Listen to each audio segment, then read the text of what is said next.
Nos hemos levantado muy temprano hoy para entrevistar a Francesc Torralba, uno de los filósofos que más se está empeñando en escribir una filosofía para todos los públicos, una filosofía que hable de los problemas que verdaderamente nos interesan.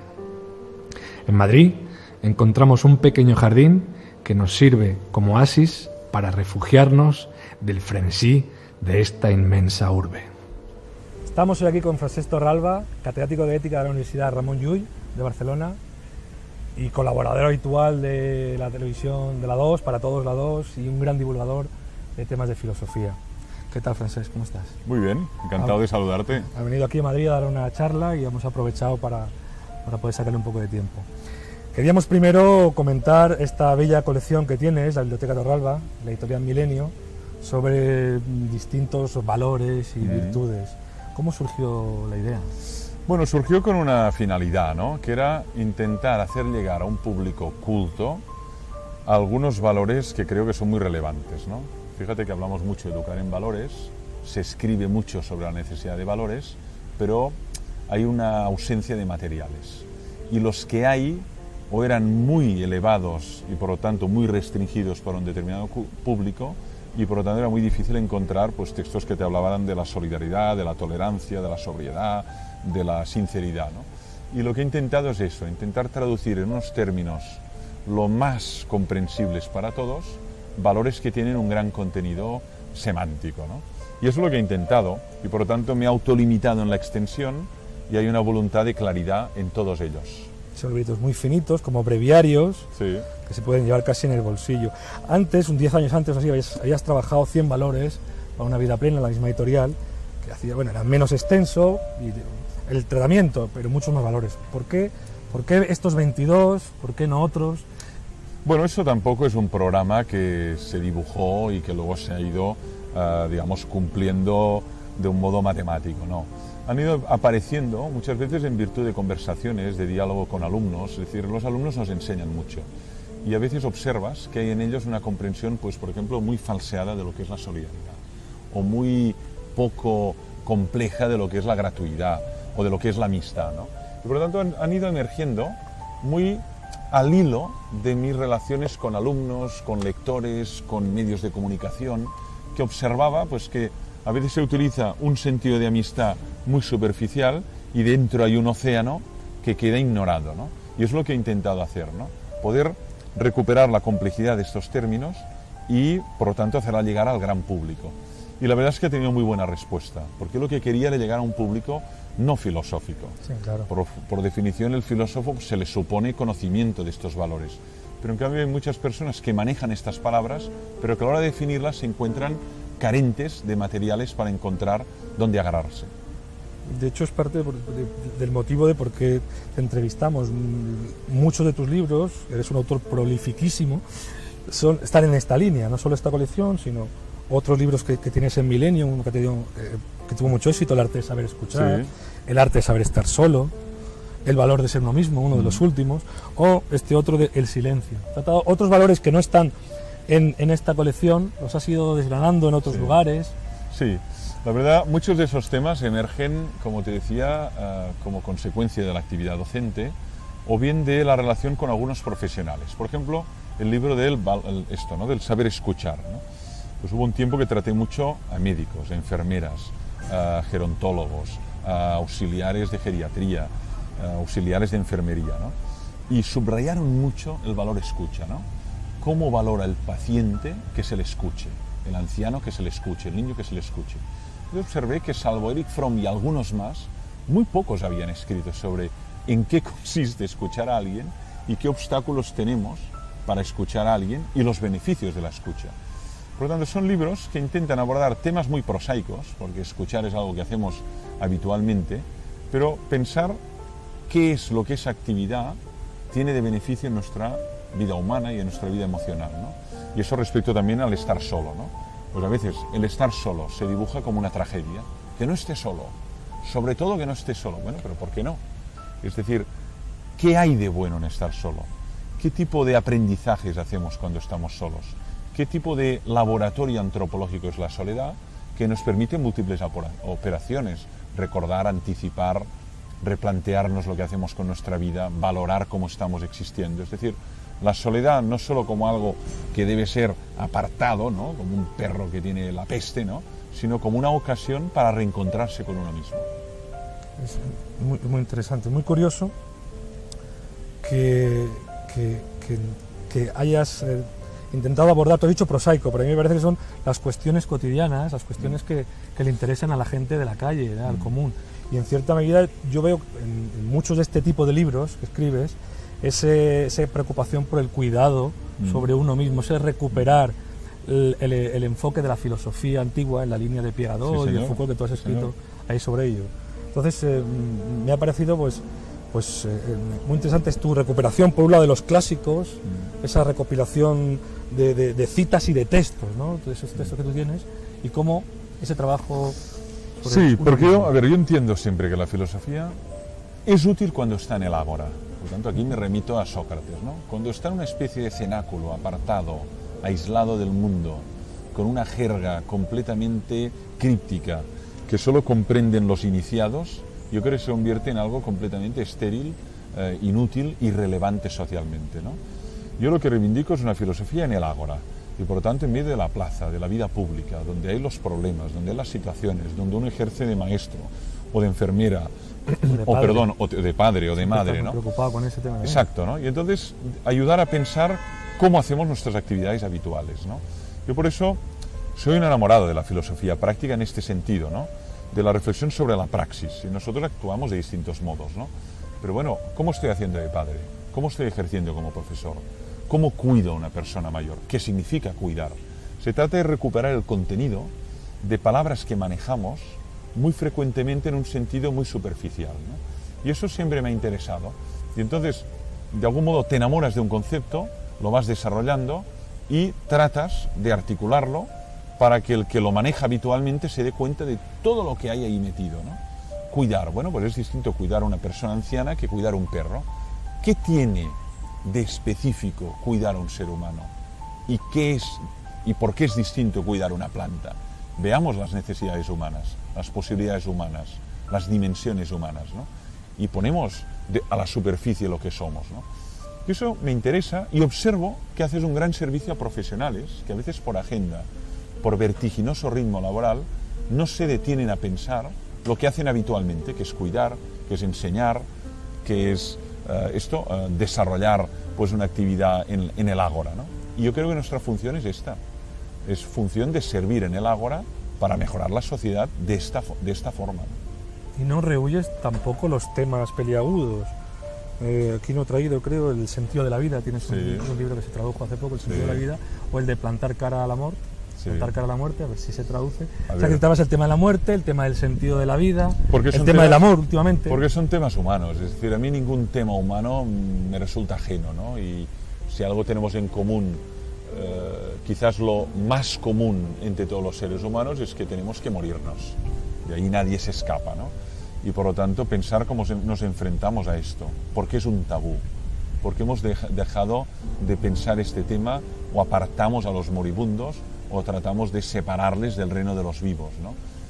¿Cómo nos acercamos a eso? ¿Qué grandes relatos hay respecto al más allá de la muerte, ¿no? ¿Qué consecuencias tiene en la vida este tipo de relatos, ¿no? La angustia frente a la muerte, ¿no? ¿Qué elementos nos pueden dar serenidad, pueden ser un bálsamo para el alma cuando uno piensa que se va a morir y que no va a ser más de él en este mundo, ¿no? Y el sentido. Este vino muy vinculado a los 40 años. Dice que los 40 años es un momento de detenerse y valoración, ¿no? Como hacer un balance vital, ¿no? Una auditoría vital. Es decir, bueno, mi trabajo, mis hijos, mi esposa, mi tiempo de ocio, tomar distancia y valorar. Eso tiene valor, tiene sentido, soy feliz con este tipo de existencia. Se trata de detenerse, ¿no? Y parece que entre los 40, 45, en algunas sociedades antes, en otras después, hay ese detenimiento y esa auditoría existencial. Y entonces me replanteé seriamente, a título personal, qué es lo que da sentido a mi vida. Por tanto, no intento para nada enseñar a otros a desarrollar ese sentido, pero yo sí que puedo poner negro sobre blanco qué es lo que verdaderamente da sentido a mi vida y le da valor. Algunos lo comparten, fantástico, otros no. Nada que decir, pero quería poner negro sobre blanco qué es lo que da sentido a mi vida. En esta línea has escrito un libro que ha tenido también mucho éxito, va por la 6ª edición, Inteligencia Espiritual. También aquí tienes uno de la espiritualidad. En esto que estamos hablando es ese trabajo y parte de la búsqueda del sentido, tal vez es tan importante aquí intenté cultivo. Intenté desarrollar una modalidad y el de los niños, luego tenías los niños. Los niños y el trabajo que has hecho en SM, creo que era, ¿no? SM, con Crecer y Crecer, sí señor. Es decir, aquí, ¿qué pasó, no? Que empecé a estudiar el cuadro de Gardner, vi que había distintas modalidades de inteligencia, esto se ha difundido extraordinariamente. 7 inteligencias. Como ¿no? la inteligencia luego emocional, se ha difundido extraordinariamente. Luego me empezó a interesar mucho la aparición de otra modalidad, que estaba descrita sobre todo en el ámbito anglosajón, y que denominaron la inteligencia espiritual, ¿no? Digo, esto me interesa. Y empecé a entrar, lo que decimos los académicos, el status questiones, ¿no? ¿Cuál es el estado de la cuestión sobre eso?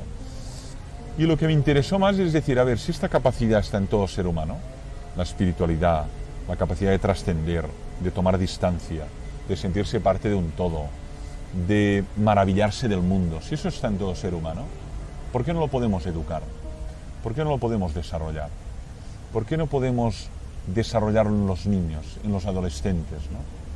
¿Qué tipo de beneficios tiene este desarrollo? ¿Cómo nos hace más completos, más poliédricos, personas con muchas más dimensiones, ¿no?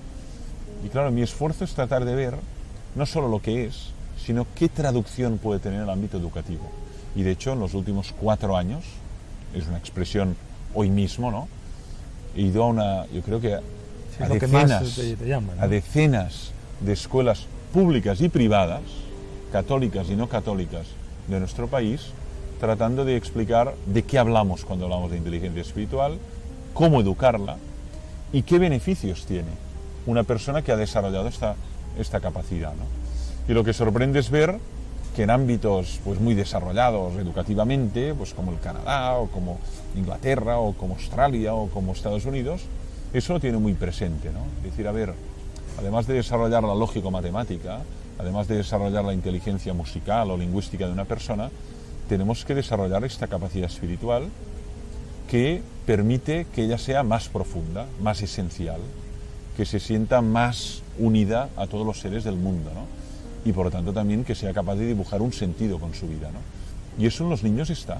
Lo que pasa es que muchas veces lo dejamos allí en un estado atrofiado o latente, ¿no? Vamos a profundizar un poco en esta línea. Para no equiparar espiritualidad a religiosidad, tú estableces, uno lo libra, la diferencia entre espiritualidad, confesionalidad y religiosidad, sí.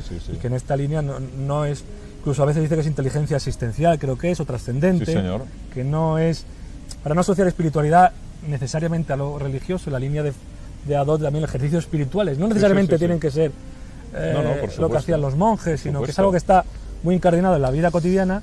Explícanos ahí Yo distingo 3 círculos. Claro, la gente puede oír, o yo incluso, oye, es espiritual y puede asociarlo. Yo distingo 3 círculos. La espiritualidad como lo más común, transversal a todo ser humano. La religiosidad como ya el vínculo personal con una realidad que denominamos Dios, divinidad, religare, vinculación, relación. Y la confesionalidad como el sentido de pertenencia a una comunidad. Cristiana, judía, islámica, taoísta, budista, ¿no? Entonces, ¿qué ocurre? Que generalmente lo hemos asociado todo y lo hemos puesto en el mismo cajón. Error. Equiparando espiritualidad, confesionalidad, digamos. Y religiosidad incluso, ¿no? Y sin embargo hay una espiritualidad que no reconoce Dios. El budismo. Claro. Nadie discute que el budismo es una espiritualidad del siglo V antes de Cristo. Y sin embargo es una espiritualidad sin Dios. Hay personas que reivindican una espiritualidad sin Dios y sin iglesia. Sin comunidad. ¿En qué consistiría esta espiritualidad común a todos los hombres? Porque tú dices eso. Esta es la cuestión, ¿no? Yo creo que la espiritualidad común a todas las personas es esta capacidad que tenemos de interrogarnos por el sentido de la vida, la capacidad que tenemos de trascender, la capacidad que tenemos de maravillarnos de la naturaleza y del arte, la capacidad que tenemos de tomar distancia en nuestra vida y examinarnos, ser espectadores de nosotros y no meros actores, la capacidad de tener de ver lo esencial, la capacidad que tenemos de agradecer, de compasión. Hay unos lugares comunes que independientemente de si uno es creyente o no lo es, de si es cristiano, judío, budista, taoísta o ateo, hay un tipo de experiencias comunes que atañen a todo ser humano. Y de hecho, como tú citabas antes, la filosofía antigua, lo ha subrayado muy bien Pierre Hadot, era contemplada como un ejercicio espiritual, ¿no? Es decir, cuando hablamos del estoicismo, cuando hablamos de nuestro Séneca, de Epicteto, ¿no? Incluso del epicureísmo, hablamos de un tipo de filósofos que nos enseñan a trabajar la espiritualidad para conseguir ese horizonte que es la felicidad, ¿no? Por lo tanto, hombre, dominio de sí, capacidad de ver lo esencial, capacidad de tomar distancia de determinadas pasiones, poderes. Eso es fundamental para adquirir ese estadio que denominaban eudaimonía, ¿no? Felicidad, ¿no? Buen ánimo, ¿no? Y eso a veces lo hemos secuestrado ya simplemente dentro de lo religioso o dentro de lo confesional. Y hoy hay muchos intelectuales franceses, alemanes, italianos, que reivindican espiritualidad sin Dios y sin iglesia. No es mi caso, yo soy cristiano, pero reivindico el concepto de espiritualidad más allá de la confesionalidad, porque muchas personas identifican estas necesidades espirituales y sin embargo no se ubican en el marco de una confesionalidad. En cierta medida yo es que estoy muy cercano al enfoque de Hadot y del último Foucault, y en cierta medida cuando leí tu obra pues he visto como una especie de actualización de esa idea, ese principio que se perdió en lo que luego ha sido la filosofía académica universitaria, ¿no? Ahora con lo que estás diciendo, uno de los últimos libros, El valor de ser uno mismo, la autorrealización de 7 movimientos, sigues ahí con ese trabajo sobre el cuidado de uno mismo, aplicado al conocimiento. Es que yo creo que es mucho eso, ¿no? Hemos convertido la filosofía fundamentalmente en un saber que se evalúa, que se examina, que se imparte, que hay un montón de conocimientos y eso es parte de la filosofía y tienen que conocerlo nuestros alumnos, si no son muy ignorantes y muy vulgos, ¿no? Pero hemos olvidado que es sobre todo un ejercicio de cuidado del alma y de cuidado del mundo. Eso es Hannah Arendt, ¿no? Cura anime et cura mundi. Y por lo tanto que una persona que filosofa es una persona que en primer lugar tiene cuidado de sí mismo. Y si tienes cuidado de ti mismo, el resultado es una persona más armónica y una persona más capaz, ¿no? Y eso tenemos que transmitirlo, ¿no? A veces transmitimos una idea de filosofía que tiene que ver mucho con los libros, con la academia y con los papeles, ¿no? Y eso es fundamental, pero no con el diálogo, no con lo que sana el alma, ¿no? Platón decía que el filósofo es el médico del alma, ¿no? Y esta tradición ha tenido un largo recorrido, que es verdad que ha sido no tanto en la academia, sino en la marginalidad, ¿no? Pero yo esto lo reivindico, y lo reivindico a fondo, ¿no? Porque me parece que es verdad, hay muchas dolencias del alma, Kristeva habla de enfermedades del alma, que fácilmente entendemos que se curan a través del fármaco o a través de la psiquiatría. No vayas tan rápido. Sentir nostalgia, sentir desesperación, es una posibilidad humana. Sentir indignación, ahora que hablamos tanto de los indignados, con razón, ¿no? Bueno, ¿qué es la indignación? ¿Se puede curar la indignación? ¿Se puede curar un individuo que está desesperado? ¿Necesariamente pasa todo por el fármaco? ¿Todo es farmacocracia o farmacotendencia? Entonces yo creo que aquí los filósofos hemos perdido un terreno, que es el terreno de cómo poder cuidar el alma sin tener que sucumbir rápidamente a lo farmacológico o simplemente al especialista del ámbito psico, ¿no? O que se asocie con el trabajo que hacían antes pues los clérigos, ¿no? Claro. Cura, esta es la otra, ¿no? Claro. Esta es la otra, ¿no? Claro que es decir, este es un sí, trabajo que tiene su sentido, ¿no? Decir, bueno, pues ahí hay una palabra que tiene como finalidad pues sanar, liberar, y que naturalmente una persona que está dentro de esta tradición, esa palabra puede ser sanadora, ¿no? Pero ¿quiénes no están allí? ¿Y las personas que no reconocen esa palabra como liberadora?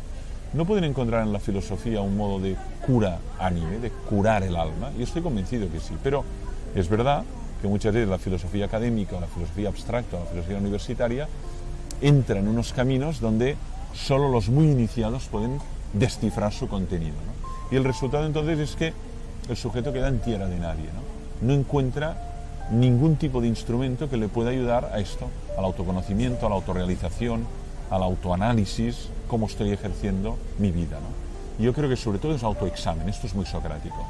Es decir, Sócrates no dejó nada escrito, pero nos enseñó que la misión del filósofo es examinar su vida. no examinar la de los otros. Yo no tengo que examinar cómo vives, cómo ejerces, si es que ejerces la paternidad, tu actividad docente. Esto no es mi tarea, pero sí examinar mi vida. ¿Yo qué relación tengo con mi hija adolescente? ¿Yo qué relación tengo con mis alumnos, con mis lectores? Examen, ¿no? Con mis vecinos, ¿no? Yo creo que la filosofía práctica es autoexamen. Y eso tiene frutos, porque uno sabe cuándo suspende y cuándo tiene que mejorar. El peor examen es el propio, porque aquí no te puedes esconder. En una prueba puedes traer una chuleta o copiar, pero cuando uno se examina caen todas las máscaras y dice, oiga, yo soy un hipócrita o estoy mintiendo. Y eso es muy duro, ¿no? Por eso a veces nos resulta muy difícil resistir la mirada en el espejo. Pero la filosofía es autoexamen. Por eso es duro, por eso a veces la rehusamos. Porque bueno, ¿y si examino lo que veo no me gusta o me duele mucho? Reconocer que he traicionado, que soy un farsante, que no me creo los ideales que digo que me creo y que los vendo cuando hablo públicamente como político o como publicista, ¿no? Igual me miro en el espejo y no puedo resistir esa mirada. Por eso es autoexamen y un ejercicio de sinceridad terriblemente difícil. Esa tradición que empezó con Pitágoras. Sí, señor. Al acostarse y hacer el repaso del día. Sí, señor. Has comentado algo que no me gustaría dejar pasar antes con el filósofo como el que se cura a sí mismo o hace el trabajo sobre uno mismo y del mundo. Y tú también, en varios de los textos, dejas claro que el hecho de estar trabajando esa espiritualidad, ese cuidado de uno mismo, no implica no cuidar el mundo. Claro. Porque a veces caemos en eso. Yo no soy un... O sea, como que uno esté en la mística Yo y no demás. he sido nunca marxista, pero la 11ª tesis Aunque de has Marx... escrito un libro sobre... libros recientes sobre Sí, Marx. Los maestros de la sospecha, ¿no? Un librito muy que además muy los he pedagógico. tratado con la máxima exquisitez, a pesar de la lejanía, ¿no? Pero, a ver, yo creo que la finalidad de la filosofía no es meramente contemplativa, de espectador frente a la realidad, ¿no? Que tiene una finalidad transformadora. De esa realidad. Sí, sí, Y de uno mismo, transformadora. Es claro. decir, nosotros no podemos limitarnos a contemplar, sino que tenemos que transformar, ¿no? ¿Cómo transformamos la realidad? Transformando las personas, es decir, mejorándolas, haciéndolas más autocríticas, más capacidades de examen de sí mismas, más capacidades de análisis, y así mejoramos las instituciones, los directivos, los alumnos, los médicos. Es decir, la filosofía tiene una finalidad que es incidir en el mundo. Yo creo que como colectivo a veces nos practicamos el victimismo, ¿no? Es que no nos escuchan. Bueno, pero cuando hablas alguien te escucha, te entienden, uno. No estamos en el ágora, en la radio, en la televisión, no estamos en la plaza pública, no estamos en los periódicos. Afortunadamente hay excepciones muy valiosas en nuestro país, en Francia, en Italia, ¿no? Pero no estamos teniendo en cuenta el colectivo que somos como deberíamos estar, ¿no? A veces es culpa nuestra por el lenguaje, a veces es miedo entrar en la arena. Y en cambio estoy protegido en un lenguaje y una torre de marfil, ¿no? Y desprecio a lo mejor también. Y puede ser desprecio. Por el vulgo, la Puede masa, ser desprecio, de sus que temas, mira, de sus cuestiones. Ya se lo harán, esto está perdido, yo estoy en otra esfera, yo no me ensucio las manos, yo no entro en el cuerpo a cuerpo, pero yo creo que es un error. Y además Porque la yo no filosofía... sé cómo ven los otros académicos este trabajo tuyo divulgativo. No sé si... Hay una gran parte de colegas que lo valoran mucho. Hay otros que, lógicamente, lo miran con una cierta distancia, ¿no? Unos lo valoran mucho, es decir, no, esto lo necesitamos. Y eso puede llevar a textos más difíciles. Yo he intentado practicar ambos. Es decir, yo tengo algunos textos menores, ¿no? Por lo que respecta a la producción, muy específicos, de algún autor que he estudiado a fondo, Sí, Kierkegaard, ¿no? Por Ya te iba a ejemplo, preguntar sobre qué o es la los dignidad. maestros de la sospecha, en o qué es la dignidad en Heidegger, es decir, aquí... Más académicos. Más... Académicos, Sí. tesis, citas, Sí. neologismos, bibliografía, aparatos críticos, artículos en revistas especializadas de estas de impacto, ¿no? Bueno, hay algunos que están aquí, nada que decir, pero a mí me ha gustado siempre intentar ambos mundos, ¿no? Es decir, por un lado, al año o cada 2 años preparo un texto que tiene que ver con un problema muy académico, especialmente de un autor que aprecio y que para mí es una fuente de inspiración como Kierkegaard o como Nietzsche, ¿no? Y luego decir, a ver cómo puedo formular esta idea para que alcance el gran público. Bueno, me siento llamado a esta doble tarea, ¿no? La parte exotérica y esotérica. Y esotérica, digamos. exactamente. De Aristóteles. Esta sería la idea. La esotérica, Algunos la que hacemos... parecen olvidar la otra la vertiente. exotérica. Una cosa es la intramuros, venga, vamos a filosofar sobre Kierkegaard y toda la complejidad de sus seudónimos, y otra cosa es decir, y ahora la exotérica. ¿Cómo planteamos en una sociedad que consume productos audiovisuales, que vive acelerada, que con dificultad escucha y lee algo más que 40 caracteres, ¿cómo ayudarla a desarrollar, pues, a pensar lo que es la libertad, a pensar lo que es la felicidad, intentar salir de los tópicos, ¿no? Intentar salir de las autopistas, ¿no? Coger caminos alternativos, ¿no? Y cuando eso lo logras, tienes mucho eco y las personas lo valoran. Y entonces algunos entran a la dimensión esotérica, pero tienes que buscarles donde están, que están fuera y están en el ámbito de la calle. Y allí tienes que articular un lenguaje que te comprendan y que puedan ver, hay más dentro, quiero iniciarme. Claro, no es casualidad que hiciese la tesis doctoral, tu tesis de filosofía, porque también es doctor en teología, Sí. sobre Kierkegaard, y que llegaste a aprender danés, una lengua minoritaria. ¿Cuánta gente habla danés? ¿10 millones de personas o así? Sí, aproximadamente, incluso menos, entre 8 y 9. Sí, sí. Danés para entenderlo, ¿no? Sí, sí. A ver, a mí... ¿Qué encontraste en Kierkegaard? Bueno, siempre hay en Bueno, Kierkegaard en tus libros una serie de para mí Kierkegaard es una fuente de inspiración inacabable, es decir, es un filón potentísimo. Lo que pasa con los grandes clásicos, nos enamoramos de un clásico. Yo me enamoré, pues... Sí, pero es un clásico que tiene mucho que ver con esta concepción, no es Kant, No, claro, no es Hegel. No es Hegel, Claro. por supuesto, ¿no? No es ¿Qué me Aristóteles. interesa? Primero, lo que denominamos una filosofía arraigada a la existencia, denominado giro existencialista, ¿no? Es decir, él dice sistema no, fragmento, realidad, concreción, el individuo de carne y huesos, parecido con un amuno, ¿no? Eso es lo que me interesa, reflexionar sobre el hombre que piensa, que siente, que suda, que enferma y que muere. Este soy yo. Y sobre eso es lo que quiero reflexionar. Por tanto, este giro ya me interesó mucho. Luego, ¿qué me interesó? Que es una filosofía que plantea dilemas, o esto o lo otro. Y la vida está llena de dilemas. O te casas o no te casas. O tienes un hijo o no lo tienes. ¿O crees o no crees? O crees o no crees. ¿Adoptas un niño o no lo adoptas? ¿Te separas o no te separas? Es decir, hay encrucijadas. Y yo tengo la impresión que el filósofo puede prestar un servicio cuando uno tiene que deliberar y salir de un atolladero vital como es una encrucijada. Enseñar a pensar, enseñar a deliberar. Y eso tiene mucho que ver con Kierkegaard, ¿no? Y tiene mucho que ver con él un tema que a mí siempre me ha resultado muy apasionante, ¿no? Que son la reflexión sobre estados anímicos, angustia, desesperación, temor, temblor, alegría. Es decir, Kierkegaard aborda estados anímicos, nostalgia, melancolía, y Por eso me mencionar interesa solo abordarlo, ¿no? este libro tan precioso, en esta línea, El mar de emociones, que se ha editado hace poco. Es hace un año. maravillosa, las Es- ilustraciones es- son extraordinarias. Eso es una delicia. Bueno, sigue. Es continúa, una perdón. gozada. Pues bueno, este ya es exotérico, hacia Sí, afuera, pero bueno, está pero en claro, salir. detrás hay un pozo, ¿no? Y a mí lo que siempre me ha preocupado es que este pozo solo llegue a pocos. Por tanto, en el sentido más positivo de la palabra divulgar, ¿no? Vamos a llegar al vulgo. Vamos a hablar de lo que es, pues esto, a fondo, de lo que es la tristeza, de lo que es la nostalgia, de lo que es la euforia, ¿no? O la indignación, más allá de nuestros habituales términos, ¿no? Entonces, Kierkegaard para mí es un foco de inspiración extraordinario y siempre me da que pensar, ¿no? Y sobre todo ya en clave cristiana, es decir, es un autor que te examina. Tú que dices que eres un cristiano, ¿de verdad lo eres? Tú que dices que crees en un Dios amor, tú que dices que el perdón es un valor, ¿realmente perdonas? Y eso me ha interesado mucho, ¿no? Esa es otra faceta tuya también. Esa pregunta de la autenticidad del ser cristiano. Has escrito varios libros al respecto, que tengo algunos. El de creyentes y no creyentes en tierra de nadie, Sí, una señor. especie de acercamiento, de diálogo con Estudiar las con los condiciones no de creyentes. diálogo, ¿no?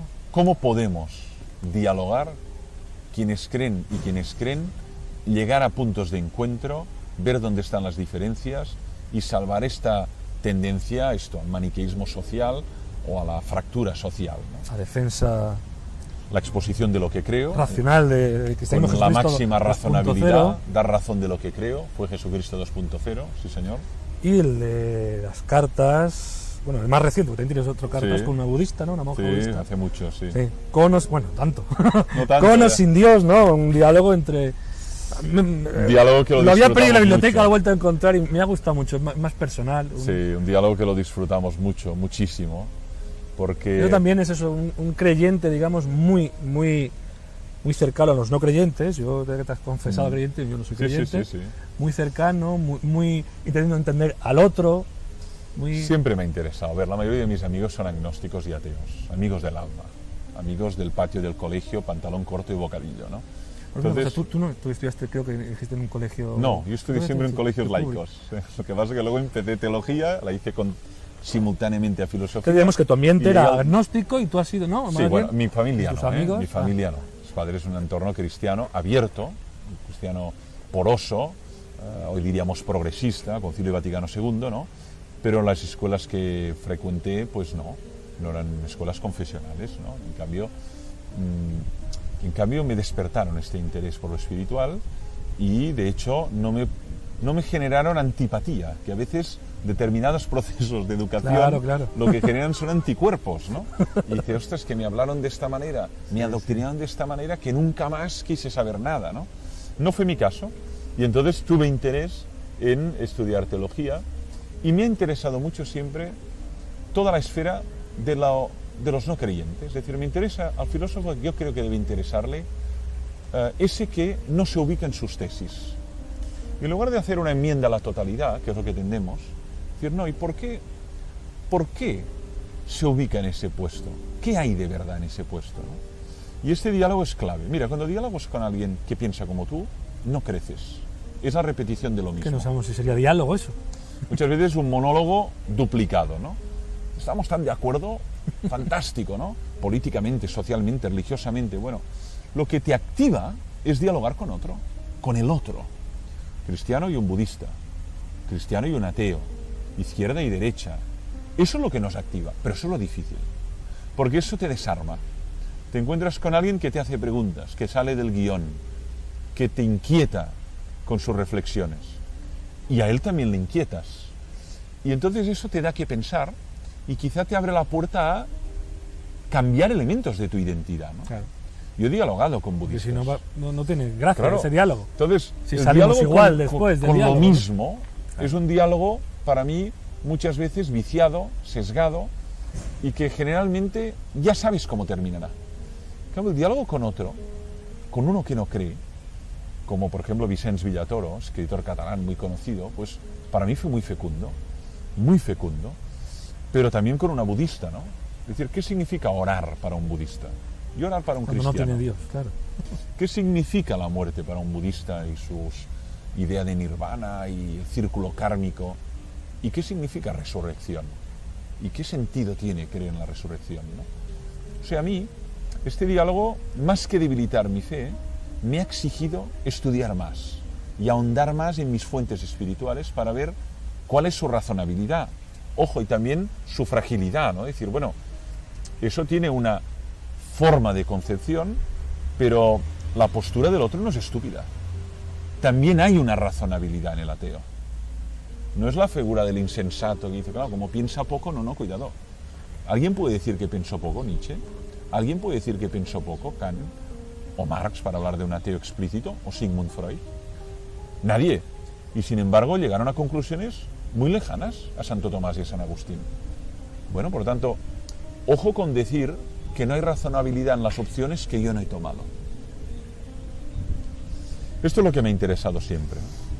Ya de los últimos libros casi que tengo que ir, que hay más, y en esta línea del trabajo sobre uno mismo, tiene, por ejemplo, este de las cartas, o el de Cartes al fi que encara no té nom, cartas al hijo que aún no tiene nombre. Claro, trabajas con la epístola, que también era, pues desde Séneca, claro, un género filosófico, claro, y muy personal, ¿no? Y en esta línea, a mí es uno de los textos, además que andaba detrás de él, te lo comenté, más bonito, donde siguen volviendo a estar los valores, ¿no? Para ti lo esencial, que le dices a tu hijo adoptivo, a tu quinto hijo, ¿es hijo o hija? Es hijo. Era que lo esencial es estimar, que sería querer, amar, apreciar. Querer. Sí. Amar, querer, estimar, la palabra catalana estimar es lo que decimos, estimo, amar, ¿no? Te estimo, que significa que doy valor a tu persona, ¿no? Fíjate, la raíz es muy interesante, ¿no? Estimar, le tengo en alta estima, significa, para mí es alguien valioso. A mí eso me sorprendió, porque entonces por encima de todo valioso, la razón, ¿no? Estaba aquí el amor. Sí, por supuesto, es decir, esto también es Kierkegaard, ¿no? Kierkegaard en las obras del amor, al final dice, al final, lo que hace que la vida merezca ser vivida es la posibilidad de amar y de ser amado. lo fundamental. Dice, bueno, pero tener, no tener, tener éxito, no tener éxito, publicar libros, salir por la televisión, al final dices, ¿qué es lo que hace que la vida merezca ser vivida? Que puedo amar y que puedo ser amado. Y eso colma. No puede tener mucho, pero si no se siente amado y no ama, su vida es muy estéril, ¿eh? Y puede ser muy vacía, el vacío existencial de Frankl, ¿no? Entonces, aquí este libro son cartas dirigidas a un hijo que todavía no conocía, en un viaje de adopción internacional en Ucrania con mi esposa, y que imaginaba todo lo que querría decirle que es esencial, ¿no? Y a veces lo esencial nos resulta más fácil decirlo por escrito Sí. que oralmente, ¿no? A veces para decir algo necesitamos escribirlo, porque el rostro del otro nos amenaza, o simplemente nos inquieta su gesto facial, o vergüenza, o pudor, ¿no? Y a veces lo esencial tenemos que escribirlo. Y la epístola es un género muy confidencial que permite lanzar un dardo, ¿no? Esto es lo que para mí es esencial. Tú ya lo irás sabiendo con tu vida, pero para mí es esencial amar, pensar, gozar de la vida, es decir, todos estos esenciales que aparecen aquí, ¿no? Festejar, perdonar, Creer al segundo, contemplar, sí, creer. cuidado de uno mismo, la línea de lo que estamos hablando. Volviendo a Kierkegaard, aunque más que Kierkegaard es a la lengua, una de las cosas que me sorprendió al principio cuando empecé a leerte es que escribías los libros en catalán. Algunos, Claro. otros directamente en Sí, castellano. sí, ¿eh? porque pensaba que la mayoría... Por ejemplo, la inteligencia Sí, espiritual es porque directamente no hay en castellano. verdad. Sí. Pero bueno, muchos de ellos, de hecho la colección pues ha tardado unos Sí. añitos hasta que se tradujese.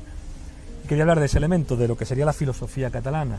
Yo en alguna conferencia te he oído decir si, igual que tú hiciste ese esfuerzo de aprender danés, si merecería la pena, si alguien haría ese esfuerzo por aprender la filosofía catalana para... ¿Qué autores, no? Hombre, Salen a ver, en tus libros, sí, ¿sí? sí. Por aprender, por Ya hay conocer a ejemplos, Ramón Llull. por ejemplo, es decir, hay canadienses. No, entonces lo que hay quiero decirte es ingleses. qué autores serían, ¿no? A ver, nosotros Para tenemos el que público, ¿no? reconocer, Esa filosofía catalana. tenemos que reconocer Es que un la equilibrio. filosofía catalana no es una filosofía que tenga una gran tradición de autores y de corrientes, pues como la filosofía alemana o la filosofía francesa o Tampoco incluso la la española. anglosajona, ¿no? Esto es un primer reconocimiento de humildad. Ahora, sí que tenemos algunas figuras que escribieron en cinco lengua catalana. nombres, por ejemplo, de aquí para ti. ¿No? Pues si empezamos por el siglo XIII, Ramón Llull, que este sí que ha generado todo tipo de especialistas que han estudiado, ¿no?, el catalán del siglo XIII para leer pues a Ramón Llull en su lengua materna, ¿no? Cuidado, mallorquín, ¿eh? Que aquí, pero Sí, es una lengua sí, bueno. que para nosotros es la matriz de la lengua catalana, ¿no? Llull XIII, ¿no? Vamos, luego tenemos que hacer un gran salto, desde mi punto de vista, para ir hasta, sobre todo, autores del siglo XIX, ¿no? Jaime Balmes. El autor del criterio. El autor del criterio, filosofía fundamental, que vivió muy poco, 38 años, ¿no? Cura de Vic, de la ciudad de Vic, ¿no? Una obra muy extensa, ¿no? Es otra de las grandes figuras. Dices, más figuras. Raimundo Paniker, reciente muerto, autor de una obra extraordinaria en el plano de lo interreligioso y de lo intercultural, ¿no? Un autor también barcelonés, toda su obra en lengua castellana, como Eugenio Trías, filosofía del límite, por ejemplo, ¿eh? Su filosofía del espíritu, ¿no? Toda su gran producción sobre Nietzsche, sobre la música, ¿no? El canto de las sirenas, ¿no? Autores, para mí, muy consagrados en nuestra tradición. Para ir a otro clásico, en este sentido, del noucentisme, ¿no? Del Eugenio d'Ors, el autor del glosario, ¿no? Te digo algunos nombres que así boto pronto pondría en lo que es una tradición filosófica del ámbito catalán, donde hay autores cuya lengua original es el castellano, como Eugenio Trías, ¿no? Bueno, además Paniker escribió en muchas lenguas, catalán, inglés, francés, alemán, italiano, es decir, y Llull, pues en ese catalán rudimentario, que es el catalán del siglo XIII, que para nosotros es la matriz de la lengua catalana, ¿no? O sea, tenemos una tradición... Te pregunto esto en esa tradición, porque es que yo veo en esto que estamos hablando del diálogo una especie como de humus o de elementos comunes con cierta forma de concebir la filosofía en Cataluña, ¿no? Y desde lo catalán, por eso te lo preguntaba. Sí, pero aún así tenemos que reconocer que está muy caracterizada esta tradición por outsiders o francotiradores, ¿eh? Es decir, no podemos hablar en sentido estricto de unismo, ¿no? Es decir, claro, fíjate, ¿no? Tú coges a Raimundo Paniker. Raimundo Paniker es un mundo, ¿no? Pero hay precedentes, hay posteriores, bueno, o coges una figura como Eugenio Trías, ¿no? Bueno, es una figura, es una aportación decisiva, pensamiento español y al pensamiento europeo. Recibió el premio Nietzsche, ni más ni menos, ¿no? O Ramón Llull. Sí que hubo un lulismo y un antilulismo, ¿no? Aquí sí que lo hubo. Balmes, bueno, pues filosofía del sentido común.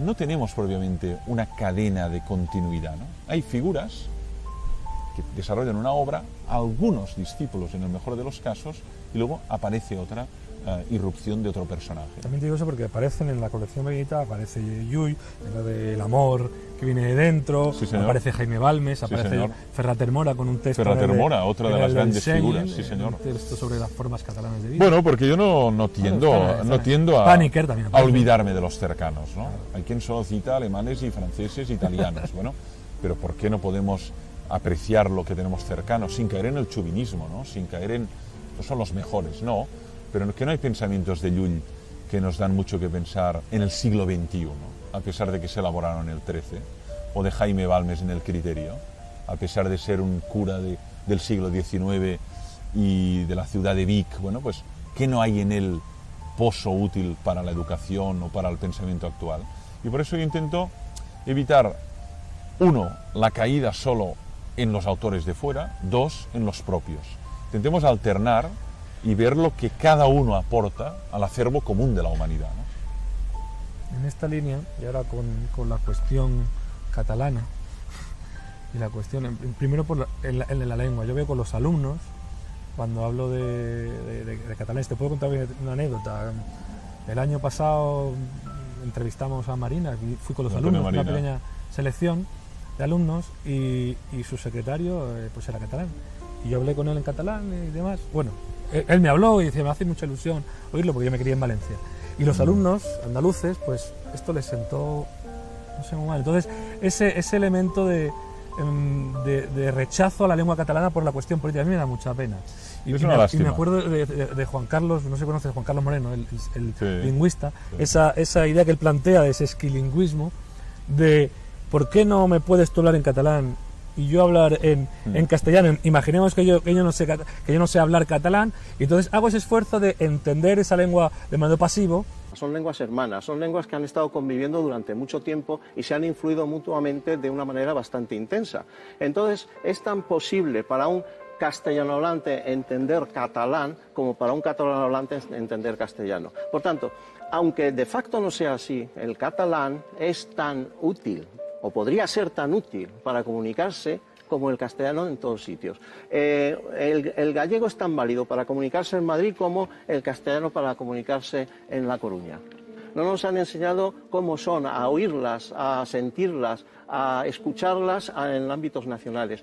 Esto ha hecho que seamos sordos a estas lenguas hermanas, como por ejemplo, ya digo, el catalán o el gallego, que seamos sordos cuando no deberíamos serlo, porque son lenguas próximas, son lenguas en las que nos podemos comunicar, podemos entender estas lenguas. Para entender inglés es muchísimo mayor que el tiempo necesario para entender catalán. Una persona con unas mínimas capacidades puede entender catalán en unos pocos meses. Sin embargo, esa misma persona, para llegar a entender inglés de modo eficaz y de modo rápido, pues necesitará muchísimo más tiempo, muchísimo más esfuerzo. El inglés es inútil en el Reino de España. El inglés no se usa en el Reino de España, pero el catalán sí.